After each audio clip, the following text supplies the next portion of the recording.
My brother Robert came to visit me from Chicago and found my house empty, completely empty. No furniture, no food in the pantry, nothing. He looked at me with eyes full of tears and asked, "Sister, why are you starving if you have a retirement income of $8,000 a month?" Before I could answer, Michael came out of his room. He crossed his arms and declared with a proud smile, "I give all her money to my wife. She manages it better than Mom." The silence that followed was deafening. Robert stood motionless, staring at my son as if he were a stranger. Then, very slowly, he took off his coat, folded it calmly, and what he did next left Michael completely paralyzed. But to understand how we got to that moment, I must tell you my story from the beginning. My name is Emily, and I am 69 years old. All my life, I worked as a nurse at the City General Hospital. It was 42 years of night shifts, of emergencies that kept me awake, of patients crying in my arms. 42 years of giving my life to save other lives. My husband Richard died 11 years ago from a massive heart attack. It was so sudden that there was no time for goodbyes. That morning, before leaving for work, he kissed me on the forehead and said, "I love you, Emily." I never imagined those would be his last words. The pain of losing him was so deep I thought I would not survive, but I had a reason to keep going. Michael, our only son, he became the center of my universe. Everything I did, every extra hour I worked, every sacrifice I made was for him, so that he would have a good education, so that he would lack nothing, so that he would fulfill his dreams. Michael grew up being a happy and affectionate child. I remember when he was 8 years old and would wait up for me after my night shifts to give me a hug. "Mom, you are the best nurse in the world," he would tell me with that sweet voice that melted my heart. I graduated him from university with honors. He studied business administration, and I was so proud of him. I attended his graduation ceremony in my hospital uniform because I came straight from an 18-hour shift. But I did not care. Seeing my son receive that diploma was my greatest reward. Later, he got a good job at a logistics company. Everything seemed perfect. My son was a successful man, responsible, with a future, or at least that is what I thought. 3 years ago, Michael met Jessica at a business conference. She worked in the marketing department of a competitor company. She was an elegant woman, always impeccably dressed, with that type of confidence that commands respect. When Michael introduced her to me, I noticed something in her eyes that I could not decipher at that moment, a calculating coldness behind her perfect smile. "Nice to meet you, Emily," she told me with a soft voice while extending her hand. "Michael has spoken a lot about you." She was wearing an ivory dress that probably cost more than my monthly nurse salary. I tried to be kind, to give her the benefit of the doubt. After all, she was the woman who had conquered my son's heart. They got married 6 months later in a small but elegant ceremony. I paid for half the wedding with my savings because I wanted Michael to have the special day he deserved. Jessica had no close family. She said her parents had passed away and she was an only child. That made me feel sorry for her. I thought maybe her coldness was just a shell to protect herself from loneliness. I tried to get closer, to be the mother she never had. The first few months seemed happy. Michael came to visit me every week. Sometimes he brought Jessica. We shared Sunday lunch and he told me about his work, his plans, his dreams. "Mom, soon I'm going to give you grandchildren." He promised me one afternoon while helping me wash the dishes, "and you will be the most spoiling grandmother in the world." My heart filled with hope. Life went on, and I had so much to live for. But then, 14 months ago, everything changed. Michael lost his job. The company where he worked closed operations in our city and moved everything to another region. He arrived at my house that afternoon with a broken face, eyes red from crying. "Mom, they fired me," he told me with a broken voice. "I do not know what I'm going to do. I have debts, the rent for the apartment, Jessica's expenses. I hugged him like when he was a child and told him, "Calm down, my love. I am here. We will get through this together." And that was how my ordeal began, although at that moment I called it motherly love. Michael and Jessica moved into my house 2 weeks after he lost his job. "It will only be temporary, Mom," Michael assured me while they brought in their suitcases, "until I get another job and we can stabilize." I was happy to help them, after all. What else was my pension of $8,000 a month for if not to support my son in difficult times? My house had 3 bedrooms, so there was enough space. I gave them the master bedroom, the one that had been mine and Richard's. I moved into the smallest one. "You are young and need space," I told them with a smile. Jessica thanked me with a kiss on the cheek, but there was something in that gesture that felt empty, mechanical, as if she were acting for an invisible audience. The first few days were pleasant. We cooked together. I taught Jessica some traditional recipes that Michael had loved since he was a child. She seemed interested, took notes, asked me questions. "Emily, you are so generous," she would tell me while stirring the pot. "Not just any mother would do what you do for her son." Those words filled me with pride. I thought we were finally building a mother and daughter relationship, but there were small details that began to make me uncomfortable. Jessica checked the kitchen cabinets and made comments about what was missing. "We should buy new dishes. This one is very old," she said, pointing to the plates Richard had given me on our 10th anniversary. Or she would enter my room without knocking, saying she needed something from the closet that they had mistakenly left there. Michael spent his days sending resumes and going to interviews. I gave him money for gas, so he could dress well, so he could pay for a coffee while waiting. "Thanks, Mom," he would say, taking the bills. "I promise I will pay you back everything when I find a job." Weeks passed and the interviews yielded no results. Michael's frustration was evident. He came home quieter every day, more distant. Jessica became the one who spoke for both of them.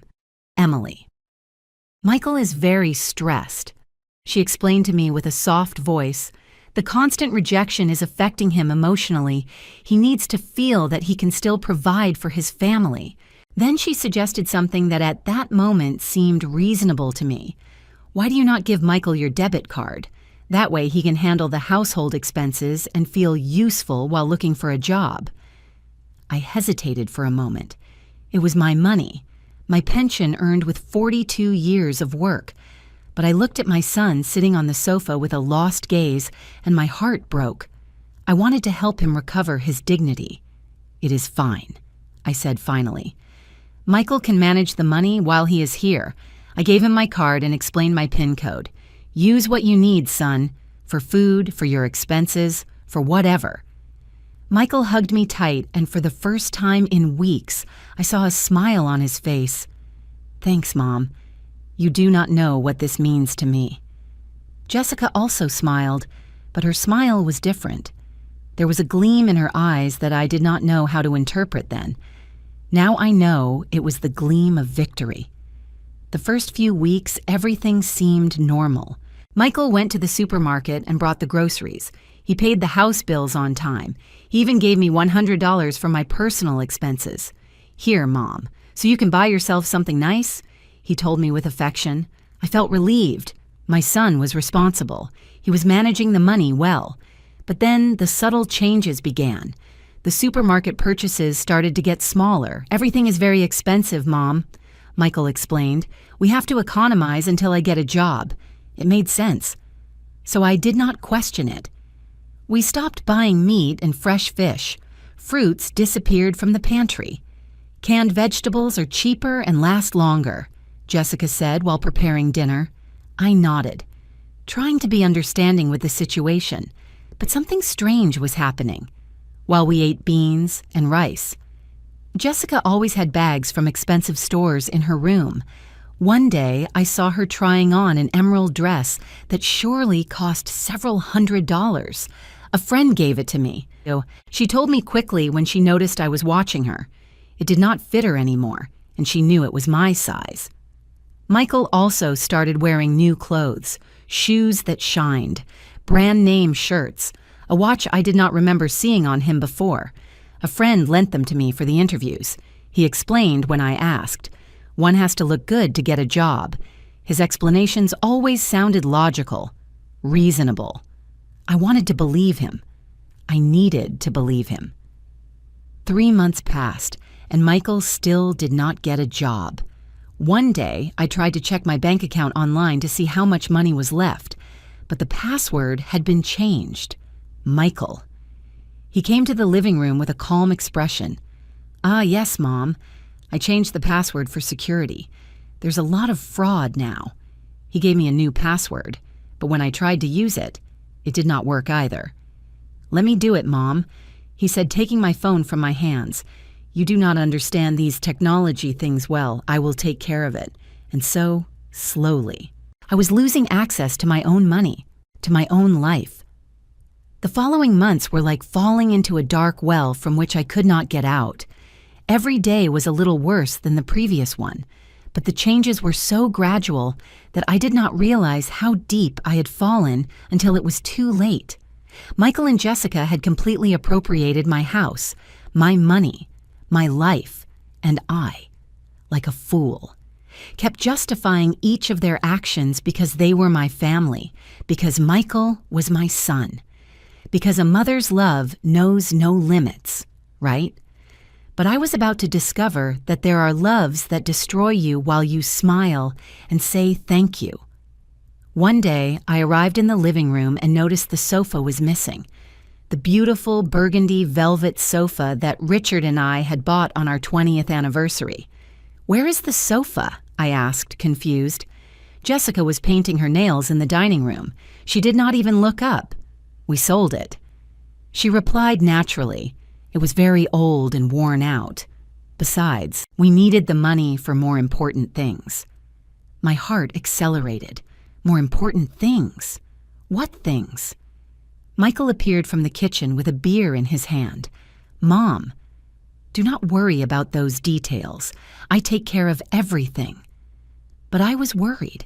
That sofa had memories, history, meaning, Michael. That sofa belonged to your father and me. You had no right to sell it without consulting me. My son looked at me with an expression I had never seen on him before. Cold, distant. "Mom, you are living in the past. They are just material things. Dad is no longer here, and clinging to old furniture is not going to bring him back." His words hurt me more than a slap. I tried to protest, but Jessica intervened with a sweet voice. "Emily, Michael is right. You need to let go of the past and think about the future. Besides, we also live here and have the right to make decisions about the home, right? In my own house?" I wanted to scream at them that it was my house, my money, my memories, but the words stayed trapped in my throat. I was afraid that if I confronted them, they would leave and leave me completely alone. And loneliness terrified me more than anything in the world. So I swallowed my tears, nodded, and went to my room feeling like a stranger in my own home. The following week, the dining table disappeared. Then the antique lamps I had inherited from my mother. Then the living room television. Although strangely, they had a new giant screen one in their room. I got it on sale. Michael explained when I asked, every time I objected to something, the answer was the same. "Mom, trust me, I know what I am doing." But I no longer trusted. I started having nightmares where my house was completely empty, and I walked through rooms that echoed with every step. The worst part is that those nightmares were becoming reality. My nutrition also worsened drastically. The food portions became smaller and smaller. "Mom, at your age, you do not need to eat so much," Jessica would tell me while serving me barely half a cup of rice and a few watery beans. "Besides, didn't you want to lose weight?" "I am doing you a favor. I did not want to lose weight. I had a healthy weight for my age and build." But Michael supported his wife in everything. Jessica studied nutrition in an online course. He informed me with pride. "She knows what is best for you." She had not studied nutrition. I would discover that later. It was just another lie in a growing mountain of lies. While I ate rice and beans once a day, They ordered takeout almost every night.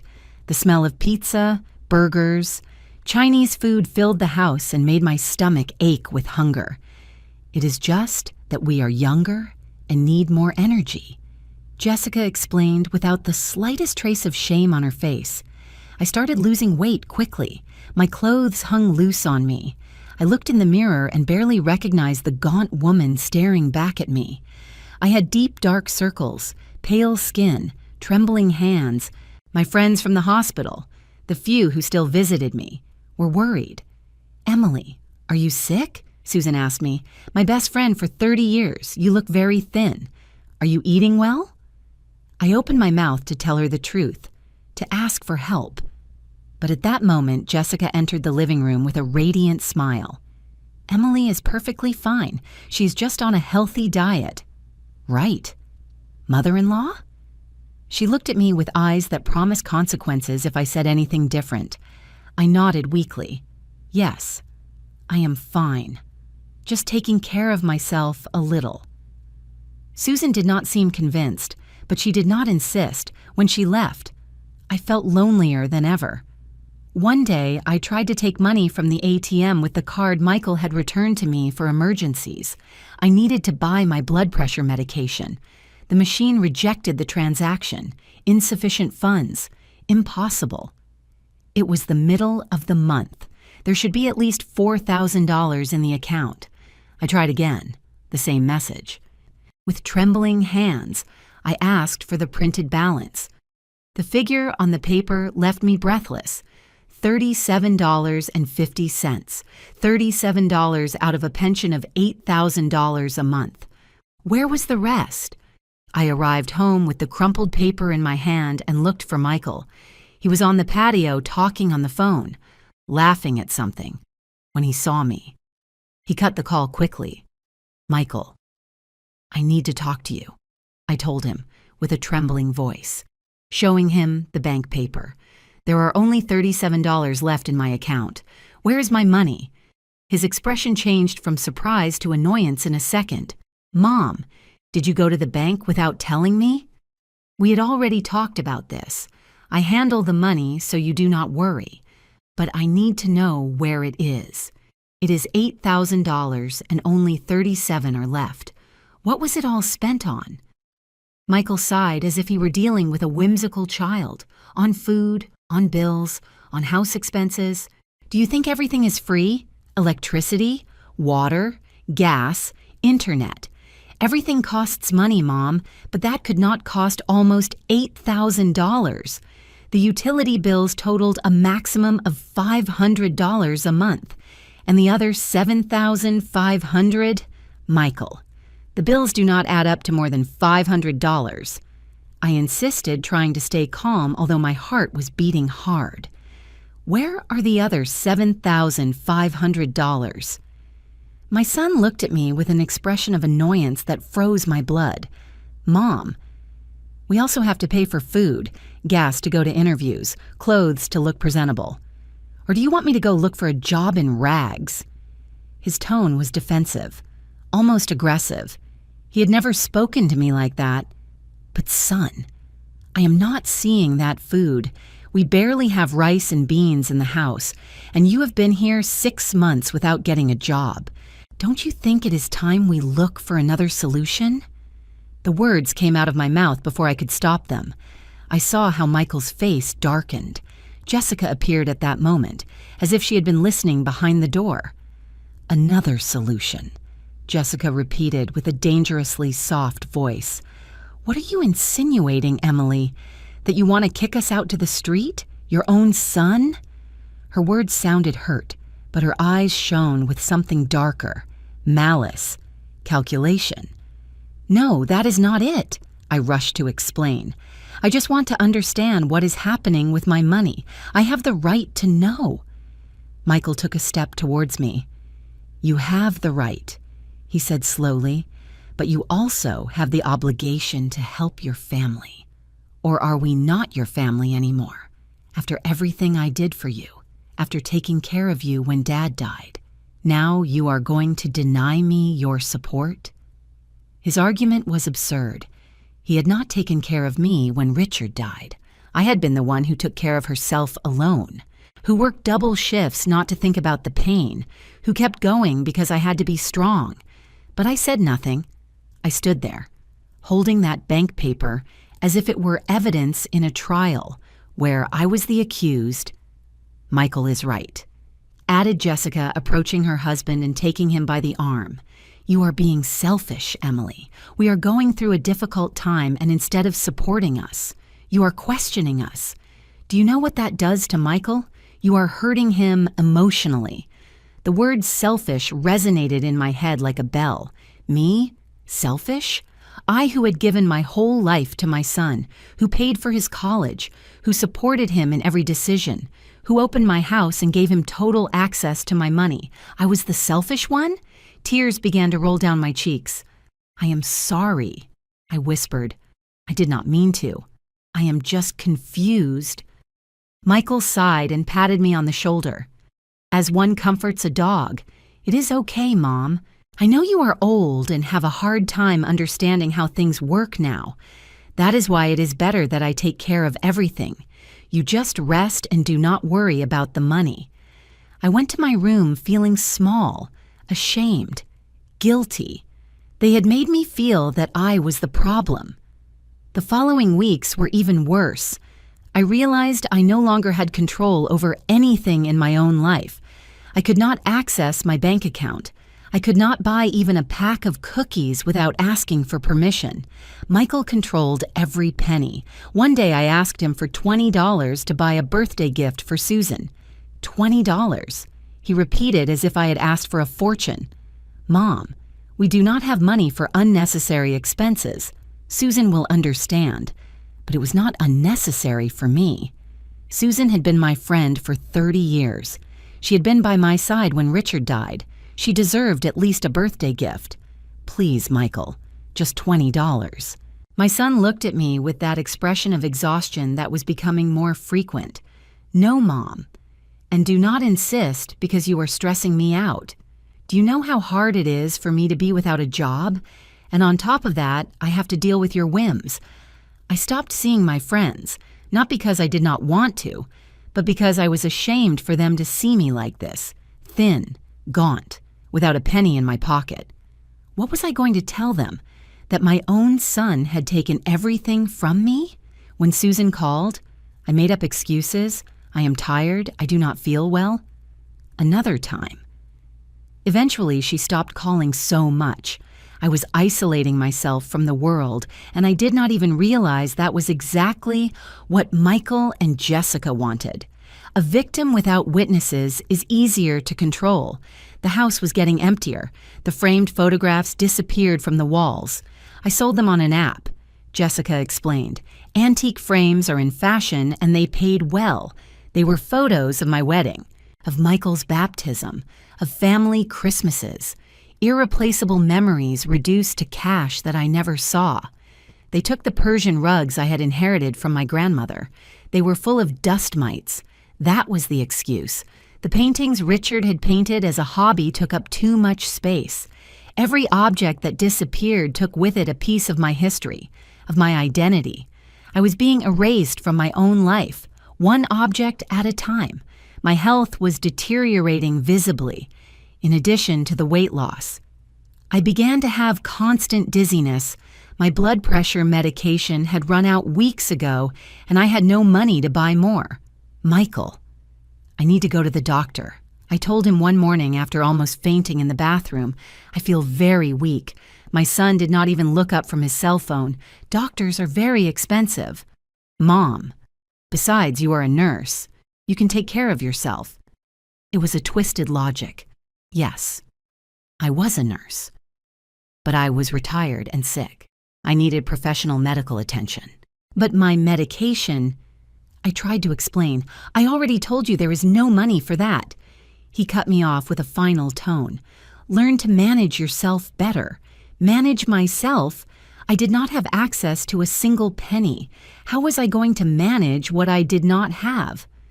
One night, I woke up with my stomach twisting with hunger. I had not eaten anything all day except a little hard bread in the morning. I got up and went to the kitchen hoping to find something. Anything. The pantry was practically empty. There was only a can of tuna and a package of crackers. I took the can with trembling hands and looked for the can opener. I was about to open it when I heard Jessica's voice behind me. "What are you doing?" I was so startled I almost dropped the can. "I am hungry," I said with a voice barely audible. Jessica took the can from my hands. "This is for Michael's lunch tomorrow. He needs protein to stay strong during interviews. You already had dinner." But I had not had dinner. They had ordered Chinese food and had not offered me anything. I stood there, watching as Jessica put the can in a high cabinet where I could not reach, and I felt like a prisoner in my own house, because that was exactly what I was, a prisoner. The days became a haze of hunger, weakness, and despair. I lost track of time. How long had Michael and Jessica been living with me? 6 months? 8? A year? I did not know. Everything mixed in my mind, confused by malnutrition. The only thing I knew for sure was that I was losing the will to fight. Maybe they were right. Maybe I was just a useless old woman who did not understand how the modern world worked. Maybe I deserved this. Those dark thoughts took over me more frequently. I was giving up on myself. But then, something happened that would change everything. My brother Robert decided to pay me a surprise visit from Chicago. Robert and I had always been close despite the distance. He had moved to Chicago 15 years ago for work and had built his life there. But we always kept in touch. We talked on the phone at least once a month, although I must admit that in recent months I had avoided his calls. I did not want him to hear my weak voice, to ask me questions I did not know how to answer when I did not answer. He left messages. "Sister, are you okay? You have me worried. Call me." But I never returned the calls. Michael was always nearby, listening, controlling. I did not dare say anything that might upset him. Robert tried to communicate with Michael directly. "Your uncle is asking about you," my son told me with a bored tone after hanging up. "I told him you are fine, just busy." But Robert was not stupid. My younger brother, 5 years younger than me, had always been sharp. He worked as an accountant at a major firm and had that ability to detect when numbers did not add up. And something in this whole situation was not adding up for him. After 2 months without being able to speak to me directly, Robert made a decision. Without telling anyone, he bought a plane ticket and came to visit me. When he knocked on the door that Thursday afternoon, I was lying in my room, too weak to get up. Michael opened the door and found him standing there, with a small suitcase and a determined expression. "Uncle Robert?" I heard Michael's surprised voice from the living room. "What are you doing here?" "I came to see my sister," Robert replied with a firm voice. "Is she home?" There was an awkward silence. I wanted to get up, go greet him. But my body did not respond. I had spent 3 days eating practically nothing, and the dizziness was constant. "Yes, she is here, but she is resting," Michael said. "She's been a little delicate lately." Then, "Perfect. I came at the right time," Robert replied, and I heard his footsteps entering the house. "Which room is she in?"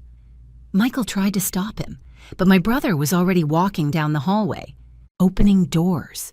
When he opened the door to my room and saw me, his face transformed completely. I saw the shock, the horror, the disbelief in his eyes. "Emily?" he whispered as if he could not believe that the skeletal woman lying in that bed was his sister. I sat up with difficulty. "Robert." I tried to smile. What a surprise! But my voice came out broken, barely a whisper. My brother entered the room and knelt beside my bed. He took my hand, and I could see his eyes filling with tears as he felt how thin I was, how fragile my bones were under my skin. My God. "Sister, what happened to you?" he asked with a trembling voice. You are malnourished. You look—" He did not finish the sentence, but we both knew what he was going to say. I looked like a terminal patient. I looked like someone on the verge of death. I am fine. I lied, reflexively. I have just been a little sick. Robert shook his head slowly, without letting go of my hand. No, Emily, this is not being a little sick. This is serious. Very serious. He stood up and left the room. I followed him with my gaze, feeling a mixture of relief and terror. Robert had come. Someone had finally come. My brother walked through the house, and I could hear his footsteps, his stifled exclamations of surprise. When he returned to my room, his expression was one of complete disbelief. Emily, where is your furniture? Your house is practically empty. There is no sofa in the living room. There is no table in the dining room. The walls are bare. What happened here? Michael appeared at the door with Jessica glued to his side. Uncle. We are in a renovation process, he explained with a soft voice. That voice he used when he wanted to sound reasonable. We sold some old furniture to buy more modern things later. Robert turned to him with a look I had never seen on him. Renovation? Your mother is lying on a mattress without sheets in a room without heating, and you call this renovation? Indeed, my bed only had a mattress with a thin blanket. I did not even have a pillow. I had been sleeping with a towel rolled under my head. Uncle, you are exaggerating, Michael said, but his voice sounded less sure.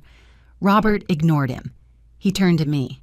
Sister, when was the last time you ate? The question took me by surprise. Me. This morning? I lied, but Robert knew me too well. He walked to the kitchen and I heard him open the pantry, the refrigerator. He returned with his face red from contained anger. There is no food in this house. Emily. Absolutely nothing. Just a can of tuna and a package of expired crackers. How have you been eating? I could not answer. Tears began to roll down my cheeks. Robert knelt beside me again and with a very soft voice, as if speaking to someone injured, he asked, Sister, why are you starving? You have a pension of $8,000 a month. You should be living comfortably. Where is your money? Before I could answer. Michael came out of his room. He must have been listening to the whole conversation. He crossed his arms and with an expression mixing pride and defiance, he declared loud and clear, I give all her money to my wife. She manages it better than Mom. Mom is old and does not understand modern finances. Jessica has an investment plan to grow that money. It is for everyone's good. The silence that followed was absolute. Robert stood completely still, looking at Michael as if he had just confessed a crime. I felt like I had been doused with ice water. My son had admitted, with pride, that he was taking all my money. Jessica appeared next to Michael, taking him by the arm with a satisfied expression. It is true, Uncle Robert. I am investing Emily's money intelligently. She gave it to us voluntarily for us to manage. Robert stood up very slowly. I saw how his jaw tensed, how his hands closed into fists. But when he spoke, his voice was dangerously calm. So you give all her money to your wife, he repeated, looking Michael directly in the eyes, and your mother is here, dying of hunger in her own house, while you and your wife keep her entire pension. It is not how it sounds, Uncle, Michael started to say. But Robert raised a hand to silence him. Shut up. I do not want to hear your excuses, he turned to Jessica. And you say you are investing my sister's money. In what exactly? Because from what I see, it is not in food, it is not in medication, it is not in keeping this house in decent conditions. Jessica opened her mouth to answer, but Robert continued. In fact, I want to see those supposed investments. I want to see bank statements, documents, proof of where every penny of the $8,000 a month my sister receives is. And I want to see them now. Michael and Jessica exchanged a quick glance. And in that moment, I knew the truth. There were no investments. There was no financial plan. There was only theft, abuse, and manipulation. My brother knew it too. I saw how his expression went from controlled anger to something much colder and calculated. Robert took off his coat very slowly, folded it carefully, and placed it on my bed. Then he took his cell phone out of his pocket and dialed a number. "Henry?" he said when someone answered. "This is Robert. I need you to come immediately to my sister Emily's house. Bring your recorder and your camera, and if you can, bring a doctor too. Henry was our family lawyer for years, a serious man, meticulous, who had handled our parents' will and some legal matters for me and Robert." I saw Michael turn pale. "Uncle." "What are you doing?" he asked with a sharp voice. "This is a private family matter." Robert ended the call and turned to Michael with a smile that did not reach his eyes. "You are right, Michael. It is a family matter. A very serious family matter called elder financial abuse. And when Henry gets here, we are going to document every penny you have stolen, every piece of furniture you have sold, every meal you denied your mother, everything." The word stolen hung in the air like an accusation. Michael tried to protest. Jessica tried to explain, but Robert was no longer listening to them. He sat on the edge of my bed and took my hand. "Sister," he said with a soft voice, "this is over. Today it all ends." Michael started pacing the room, running his hands through his hair nervously. "Uncle Robert, I think you are misinterpreting the whole situation," he said with a trembling voice. "Mom gave us permission to manage her money. She wanted to help us. Tell him, Mom. Tell him you agreed with everything." All eyes turned to me. I felt the weight of that moment, the importance of what I was about to say. For months I had justified. I had forgiven. I had remained silent. But as I looked into my son's pleading eyes and then into my brother's firm and loving eyes, something broke inside me. Something I had been holding back for too long. "I gave you my card for temporary expenses," I said with a weak but clear voice. "I did not give you permission to empty my account every month. I did not give you permission to sell my furniture. I did not give you permission to let me starve in my own house." The words came out like a torrent I could no longer stop. "I gave you my card because you were my son and you were in trouble, because I trusted you, because I never imagined you would do this to me." My voice broke, but I continued. "I changed my entire life for you, Michael. I worked double shifts to pay for your college. I gave up having a social life to be with you when you were a child. I gave you everything I had, everything I was, and you paid me back by stealing my dignity." Michael opened his mouth, but no words came out. Jessica took a step forward. "Emily, you are confused. Age sometimes makes us remember things incorrectly." But Robert interrupted her with a cutting voice. "Do not treat her as senile. My sister is perfectly lucid, and you just heard her testimony." Robert stood up and walked towards Michael. "While we wait for Henry, we are going to do a little exercise. You say Jessica is investing your mother's money. Fine. Show me. Open your phone and show me the investment apps, the statements, the certificates, whatever." Michael took a step back. "I do not have to show you anything. You are not the police." "You are right. I am not the police," Robert replied with chilling calm. "But they will arrive soon if you do not cooperate. Because what you have done to your mother is not only immoral, it is illegal. It is called financial exploitation of the elderly, and it is a federal crime with penalties of up to 10 years in prison." I saw the color completely disappear from Michael's face. Jessica, on the other hand, maintained her composure, although I could see a glint of panic in her eyes. "This is ridiculous," Jessica said with a tense voice. "We have not committed any crime. Michael is Emily's son. Children have the right to receive help from their parents." "Help? Yes," Robert replied. "Theft? No. There is a very clear difference between asking for help and appropriating every penny your mother-in-law receives while leaving her without food and without medication." He turned to me. "Sister, When was the last time you took your blood pressure medication? Almost 2 months ago, I admitted. Michael said there was no money to buy them. Robert closed his eyes for a moment, as if containing an explosion of fury. There was no money for medications that cost $30 a month, but there was money for... He looked around the empty room. For what exactly? Where's the money, Michael? My son slumped to the floor, sitting against the wall with his hands covering his face.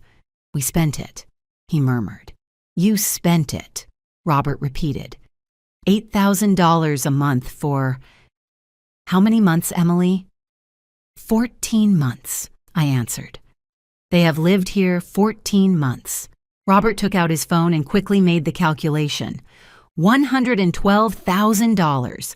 You spent $112,000 of your mother's money in 14 months. On what? Michael did not answer. It was Jessica who spoke, and for the first time since I met her, her voice sounded genuinely scared. We had expenses. The rent for the apartment we still had the first year, credit card debts, the car. What apartment?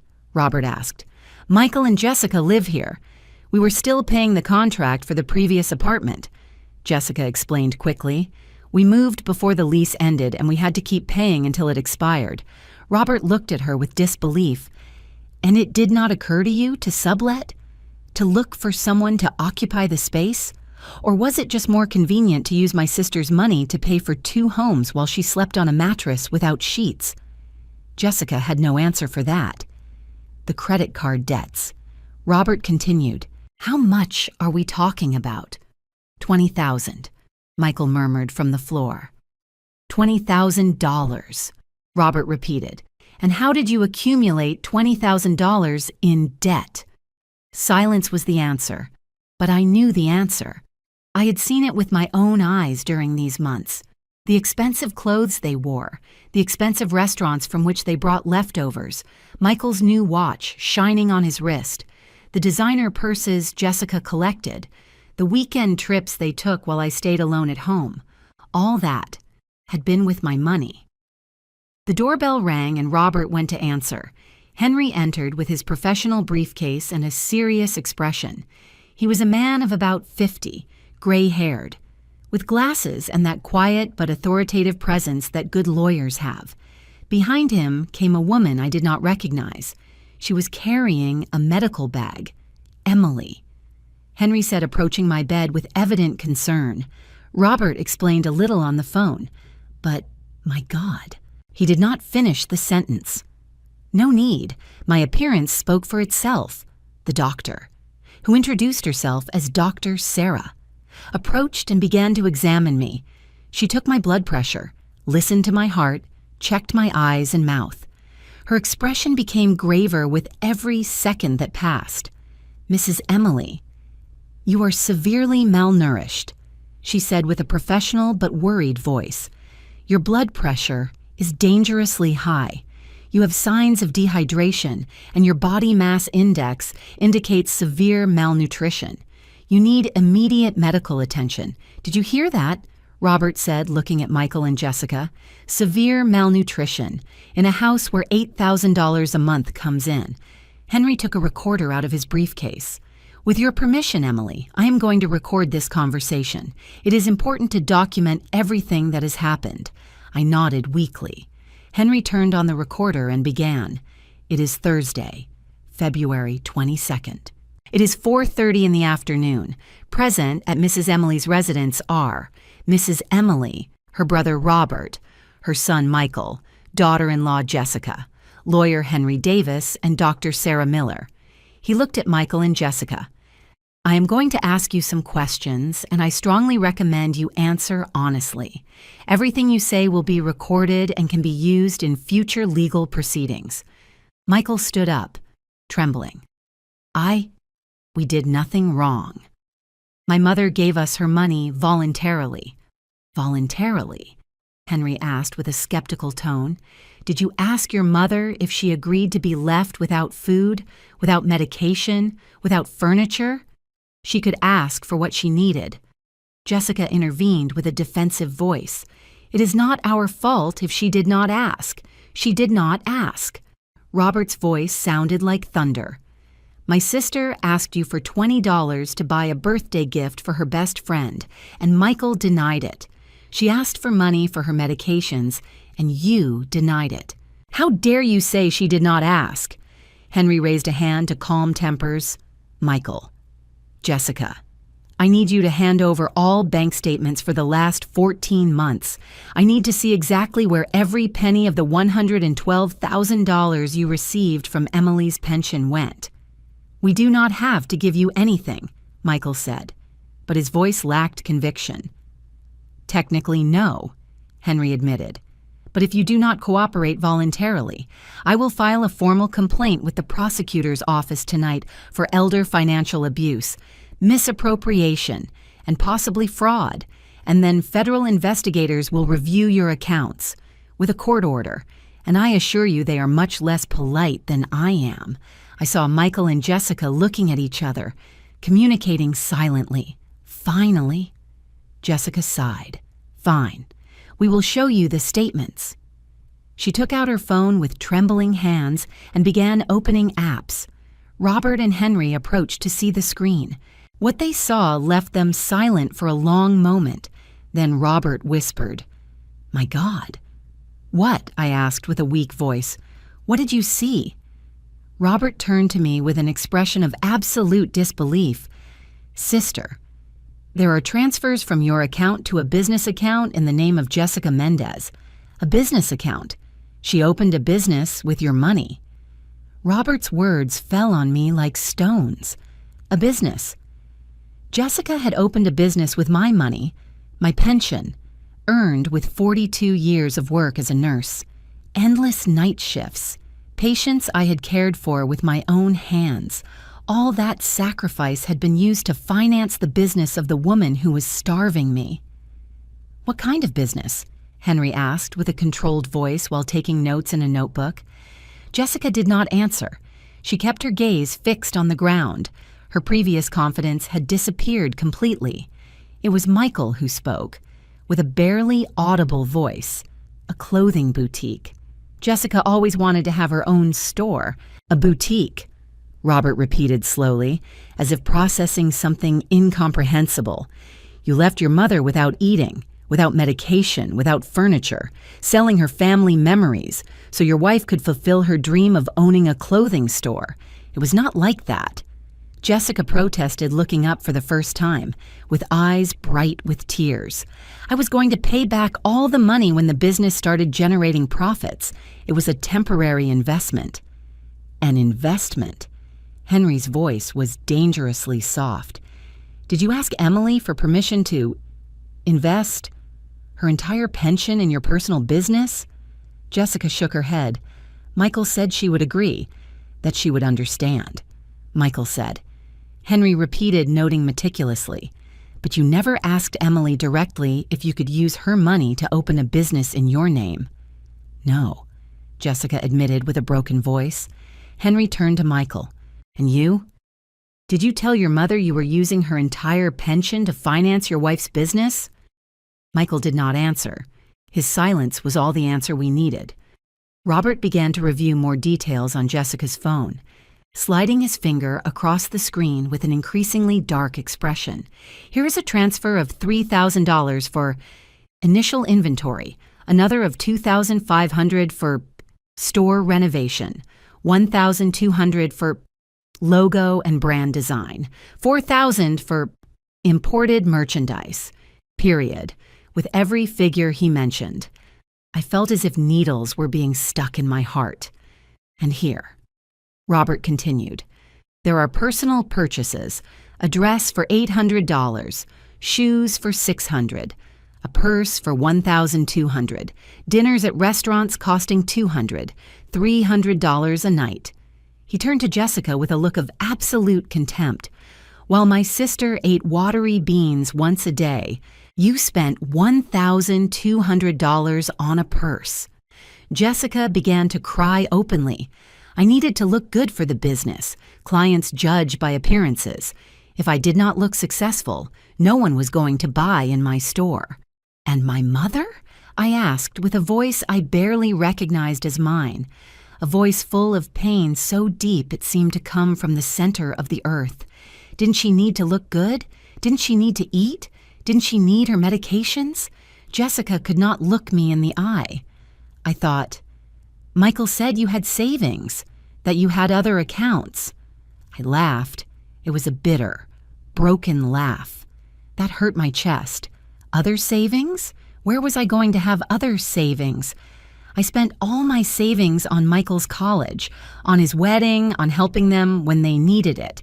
My pension was all I had, and you knew it. Henry continued reviewing the phone, now with a tablet where he was doing calculations. According to what I am seeing here, of the $112,000 that entered this house in 14 months, approximately $93,000 were transferred directly to Jessica's accounts for her business and personal expenses. $93,000. The figure was so big I could not process it. And the other $19,000? Robert asked. Michael cleared his throat. We paid for the previous apartment for 6 months until the contract ended. That was like $1,500 monthly, $9,000 in total. Then there are the credit card debts we had before moving here. We were paying little by little, with my sister's money while she was starving.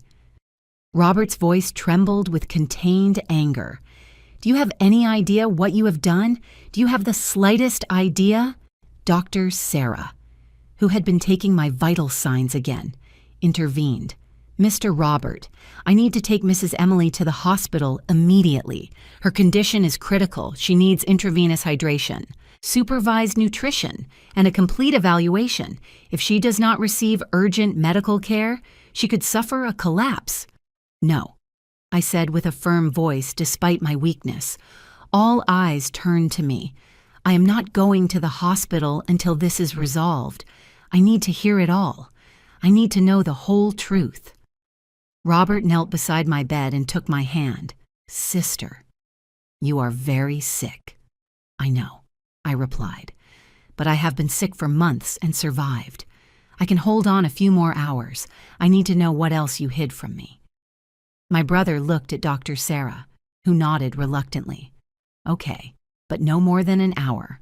After that, I insist on taking her to the hospital, with or without her permission.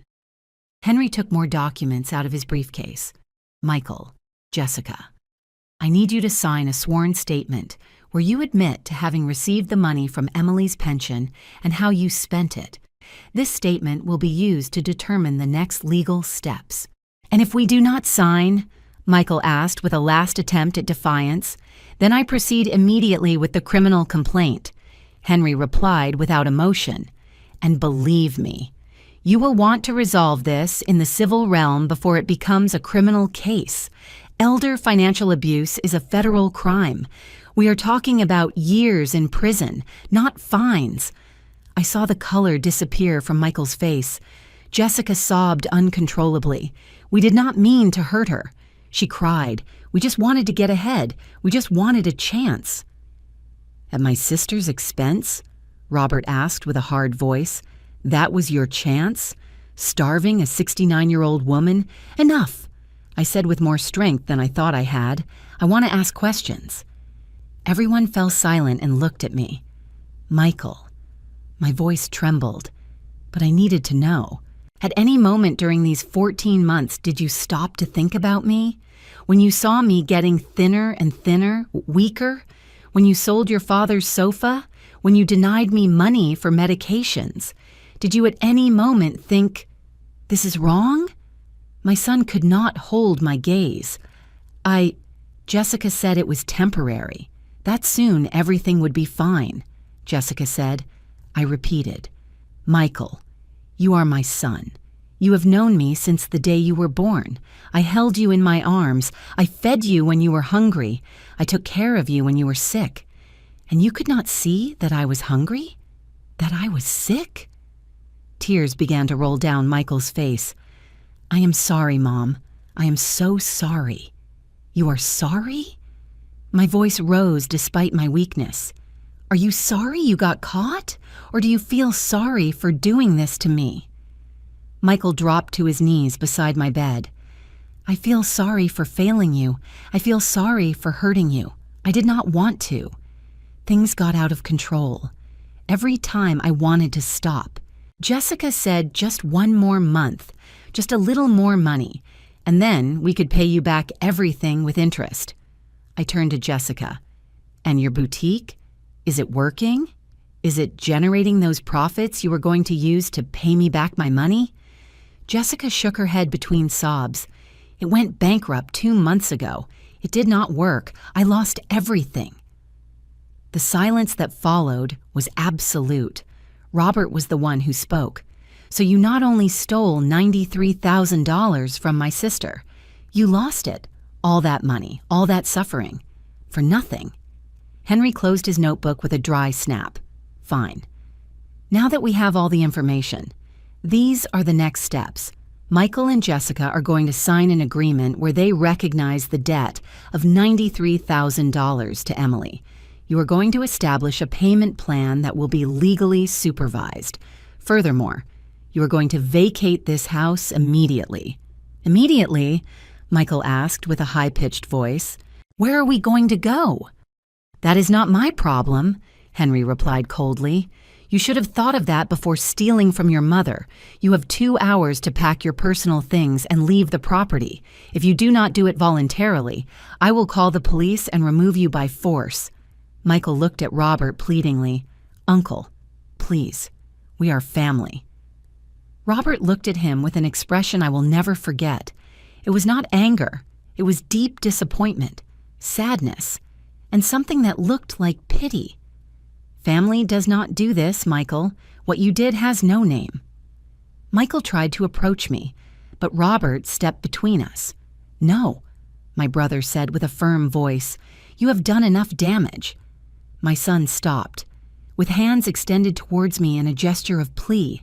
Mom, please, forgive me. I love you. I know I made a terrible mistake, but I am still your son. You cannot leave me on the street. His words should have moved me. For 69 years. Michael had been my reason for living, my purpose, my everything. But as I looked at him standing there, crying and pleading, I felt something I never thought I would feel for my own son. Nothing. The love I had felt for him all my life had evaporated, consumed by months of hunger, humiliation, and betrayal. You left me to starve in my own house, I said with a broken but firm voice. I did not leave you on the street. I gave you a roof, food, all my money, and you decided my life was worth less than a clothing boutique. Mom, I can fix it, Michael insisted desperately. I will get a job. I will pay you back every penny. Just give me a chance. A chance, I repeated with a bitter laugh. I gave you 14 months of chances.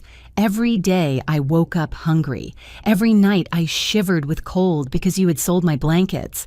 Every time I asked you for something and you denied it.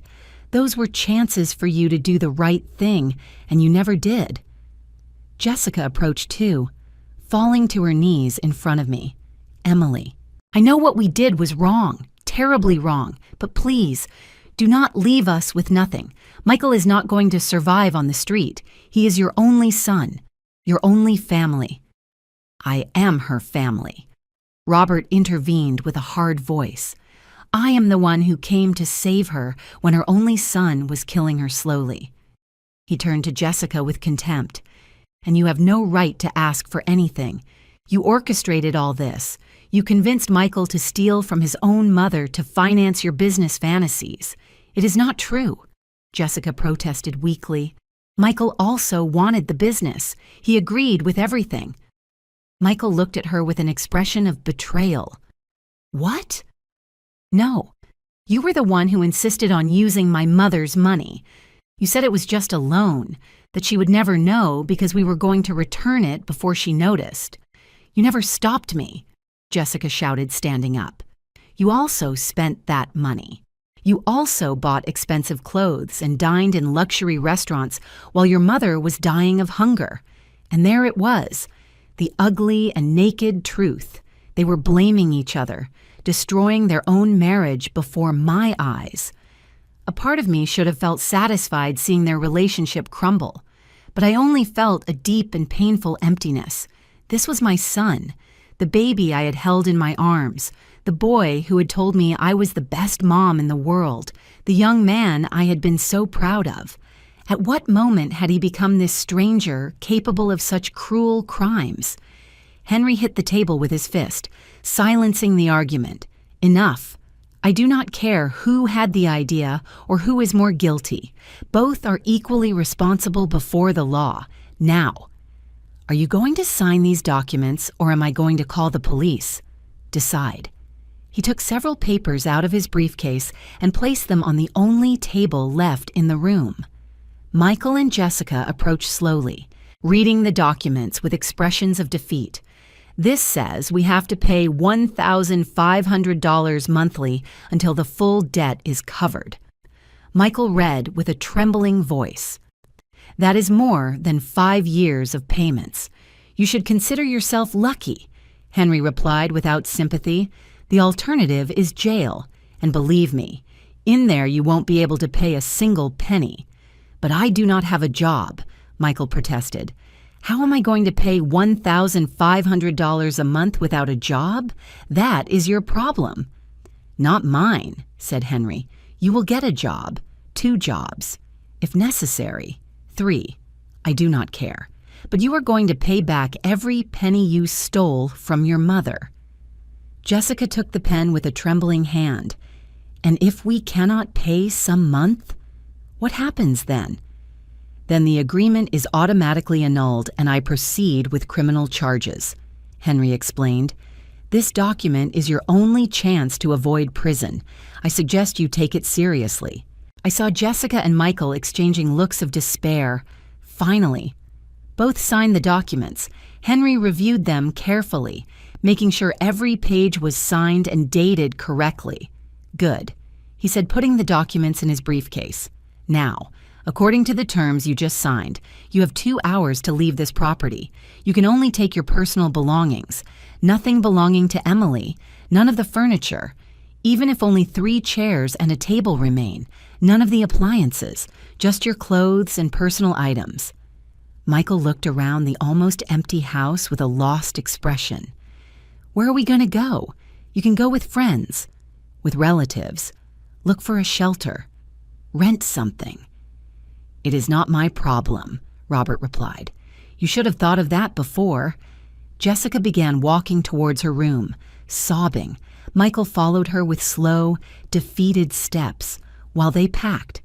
I heard their voices arguing in the room, blaming each other, crying.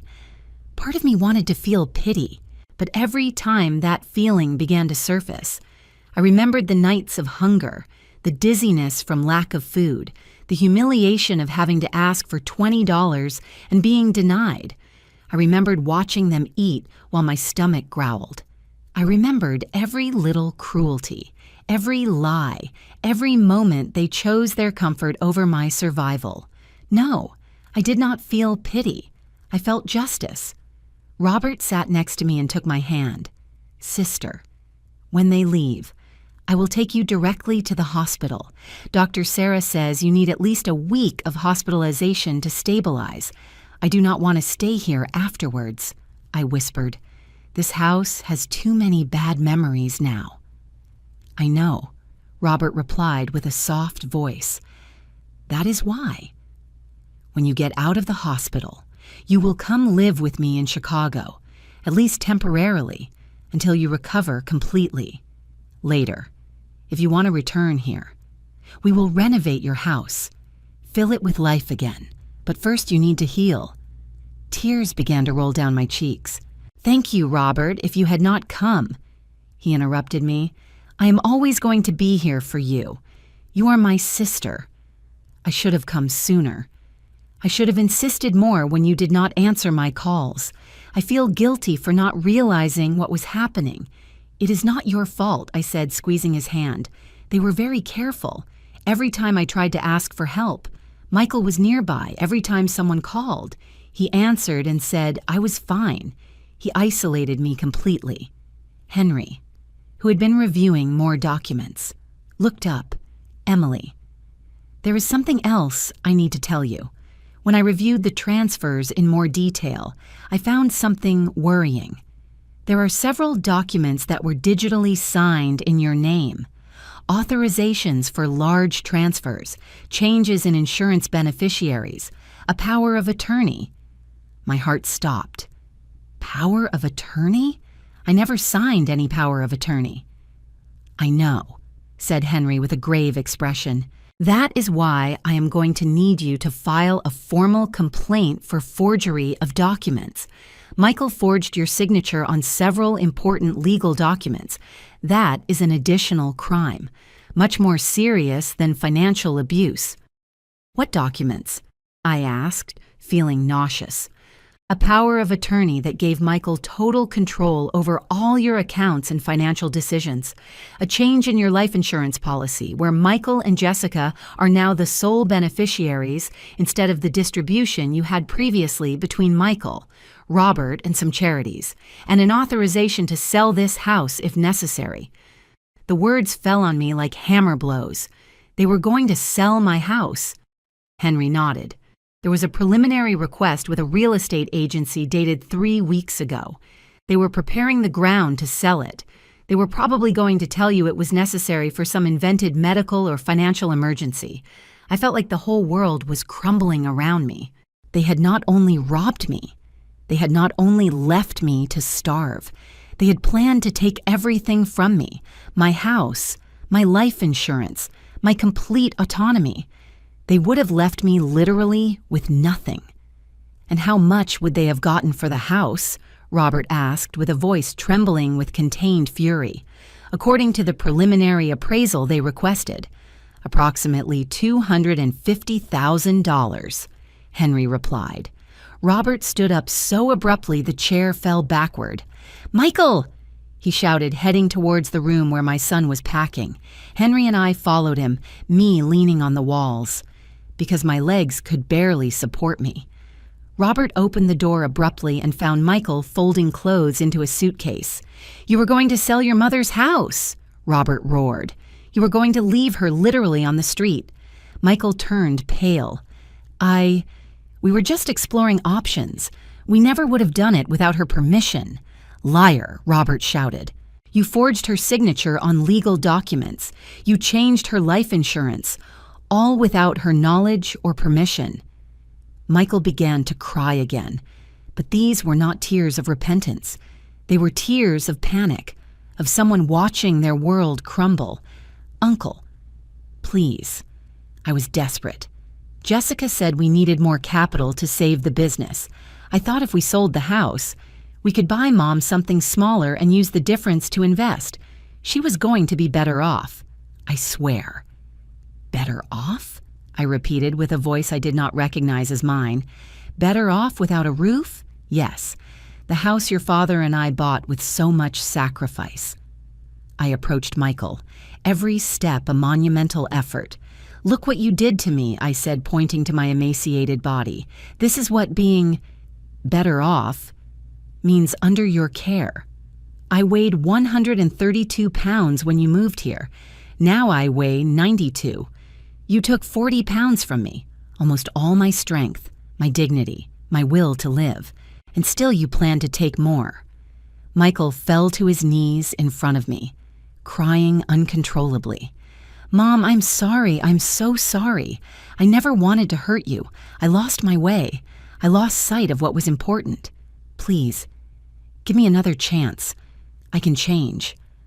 I looked at him for a long moment. I saw the broken man in front of me, but I also saw the child he had been, the son I had loved with every fiber of my being. And in that instant, I made the most difficult decision of my life. "No," I said with a firm voice despite the tears rolling down my cheeks. "I am not going to give you another chance. Not because I do not love you, Michael, but precisely because I love myself. And for the first time in my life, I am going to choose me." I saw his eyes open with shock, as if he could not believe what he was hearing. "For 69 years, I put everyone before myself. Your father, You, my patients, everyone. And when I most needed someone to put me first, my own son chose money. He chose a clothing store. He chose his comfort over my life. Mom, please. Michael pleaded, extending his hands towards me. I took a step back. No, it is over. You signed the documents. You are going to pay your debt. And after that, I do not want to see you again. The words came out of my mouth with a clarity that surprised me. Michael stood paralyzed. Never? Are you never going to want to see me again? I do not know, I admitted honestly. Maybe someday. When I have healed, when I can think of you without feeling this pain in my chest. But right now, every time I look at you, I see months of suffering. I see every lie, every manipulation, every moment you chose to hurt me. I cannot have that in my life, not if I want to survive. Robert approached and put his hand on my shoulder, giving me strength. Sister, the doctor insists we must go to the hospital now. I nodded. Yes, it is time. I turned one last time towards Michael and Jessica. You have an hour to leave. When I return from the hospital, I do not want to find any trace of you here. Jessica, who had been silent all this time, finally spoke. Her voice was barely a whisper. Emily, I know I do not deserve your forgiveness, but I want you to know I am going to spend the rest of my life regretting what I did. You did not deserve any of this. I looked her straight in the eyes. You are right. I did not deserve it, but it happened. And now both of you will have to live with the consequences of your decisions, just as I will have to live with the scars you left me. Robert helped me walk towards the door. Every step was an effort, but it also felt like a step towards freedom. Dr. Sarah waited for me in the living room with a wheelchair. It is better you do not walk anymore for now, she said with gentle professionalism. I sat in the chair, feeling how fragile my body had become. As Robert pushed me towards the exit, I heard Michael's sobs behind me. I did not look back. If I looked back, maybe I would break. And I had already broken enough. The hospital was a whirlwind of exams, blood tests, intravenous fluids, and worried doctors. I was hospitalized immediately in intensive care. My blood pressure was dangerously high. My kidneys showed signs of damage from prolonged dehydration. I had severe anemia and critical vitamin deficiencies. Mrs. Emily, the doctor in charge told me, a man of about 40 with a grave expression. You arrived just in time. 1 or 2 weeks more in those conditions, and you probably would have suffered multiple organ failure. The words hit me hard. I had been so close to death, so close, and my own son had been the one who took me to that edge. I spent 9 days in the hospital. Robert was with me every day, bringing me flowers, reading me books, simply holding my hand when nightmares woke me in the middle of the night. Susan came to visit me, crying when she saw my condition. Emily, I should have insisted more, she said between tears. I saw something was wrong, but I did not press enough. It is not your fault, I assured her. They were very careful. They isolated me systematically. But now I am free. During those days in the hospital, Henry worked tirelessly on my case. He filed a formal complaint for elder financial abuse, forgery of documents, and misappropriation. He also initiated the process to reverse all forged documents, the power of attorney, the change in life insurance, everything. There is good news. He told me during one of his visits, the bank is cooperating completely. They are going to review every suspicious transaction of the last 14 months. And given that we found evidence of signature forgery, it is possible we can recover part of the stolen money. How much? I asked without much hope. It is difficult to say, maybe $20,000 or $30,000. The rest was spent in cash or on the business that already went bankrupt. But something is better than nothing. Robert took care of my house while I was hospitalized. He hired a deep cleaning team, bought new furniture, filled the pantry and refrigerator with food. When you return, I want you to find a home, not an empty house full of painful memories, he explained to me. But I had already made a decision. Robert, I want to sell the house. I told him one afternoon while being fed by a nasogastric tube because my stomach still did not tolerate solid food. It has too many ghosts now. I want to start over somewhere else. My brother nodded understandingly. Where would you like to live? With you, I replied. If you will have me. I want to go to Chicago, start a new life far from here, far from everything that happened. Robert smiled with tears in his eyes. Nothing would make me happier, sister. My house is your house. That decision filled me with a peace I had not felt in months. It was the closure I needed. Michael tried to visit me in the hospital twice. Both times he was denied entry. I had given specific instructions that I did not want to see him. He left letters at the reception that Robert collected, but I did not read. Do you want me to read them to you? My brother asked me. No, I replied firmly. Maybe someday, but not now. In the 3rd week after that terrible day, I was discharged. I had gained 9 pounds. My vital signs had stabilized. And although I was still weak, the doctors were confident I would recover completely with time and proper care. Robert took me to my house one last time to pick up some personal belongings before moving to Chicago.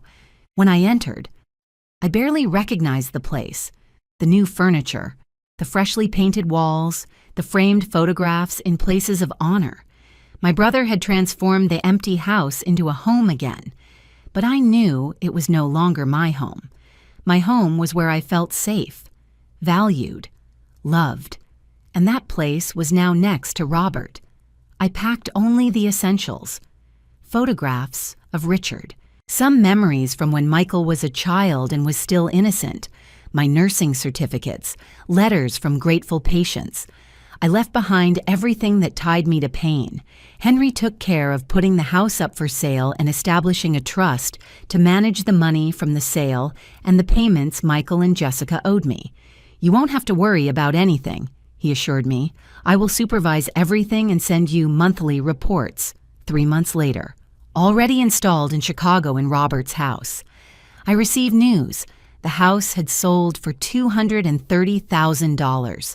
With that money and my recovered pension, I had financial security again. Michael and Jessica had made their first payment of $1,500.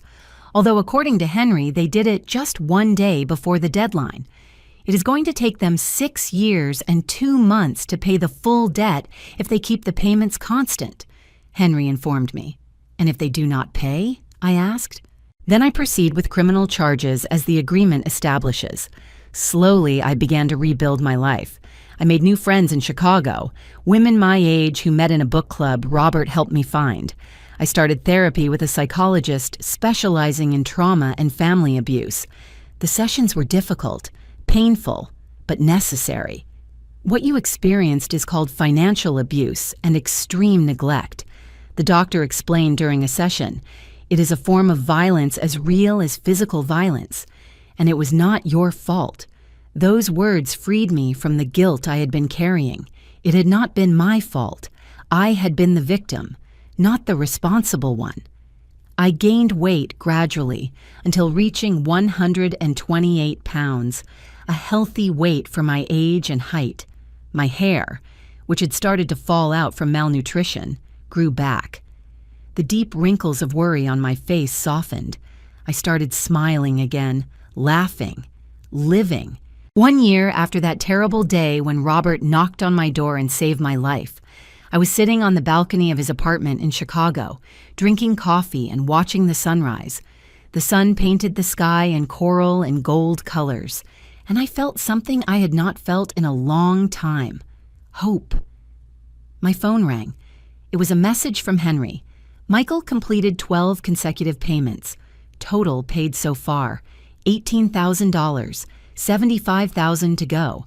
I read it without feeling anything in particular, neither satisfaction, nor rage, nor sadness, just acceptance. Michael was paying his debt, literally and figuratively. In the message, there was also a note. Michael asks if he can write you a letter. He says he is in therapy and that part of his recovery process is to apologize appropriately. I thought about it for a long time. Finally, I replied, he can send the letter. I will read it when I am ready. And I meant it. Someday. When my heart was completely healed. Maybe I could read his words. Maybe I could even forgive him. But that day had not yet arrived, and it was okay. I had all the time in the world. Robert came out to the balcony with 2 cups of hot chocolate. "What are you thinking, sister?" he asked, sitting next to me. I smiled. How lucky I am to have you. How grateful I am to be alive. All the beautiful things I still have ahead of me. My brother hugged me. And I am grateful you survived, that you are so strong. We sat there, watching the sun finish rising, painting a new day full of possibilities. I had lost much: money, furniture, the relationship with my son, the innocence of believing that family love was unconditional. But I had gained something more valuable. I had found myself. I had discovered I deserved respect, dignity, love, that I did not have to accept abuse from anyone, not even from my own blood. The morning breeze caressed my face and I closed my eyes, breathing deeply. For the first time in over a year, I felt free, completely, wonderfully free.